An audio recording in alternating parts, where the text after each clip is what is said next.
Team India మాజీ pacer Mohammed షమీపై అతని మాజీ భార్య హసీన్ జహాన్ సోషల్ మీడియా వేదికగా మరోసారి ఆక్రోశాన్ని వెల్లగక్కింది. షమీ ఓ స్త్రీ లోలుడని, అతడు తన గర్ల్ ఫ్రెండ్స్ పిల్లలకు ఎక్కువగా ప్రాధాన్యత ఇస్తాడని వెల్లడించింది.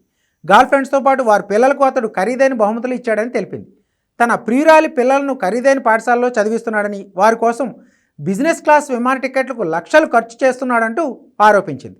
తన కూతురు ఐరాను మాత్రం పూర్తిగా విస్మరించాడని, కనీసం ఆమె స్కూల్ చదువుకు కూడా డబ్బులు చెల్లించడం లేదంటూ ఆవేదన వ్యక్తం చేసింది. తమ కూతురు ఐరాను మంచి స్కూల్లో చేర్పించడం షమీకి ఇష్టం లేదని ఆరోపించింది. అయితే తమ కూతురు ఐరాకు ఓ అంతర్జాతీయ పాఠశాలలో సీటు లభించిందని పేర్కొంది. మహమ్మద్ షమీకి మోడల్ అయిన హసీన్ జహాన్కు 2014లో వివాహం జరిగింది. 2015లో వీరికి కూతురు ఐరా పుట్టింది. ఆ తర్వాత కొన్నాళ్లకు దంపతుల మధ్య మనస్పర్ధలు చోటు చేసుకున్నాయి. ఈ క్రమంలో 2018 నుంచి విడివిడిగా ఉంటున్నారు.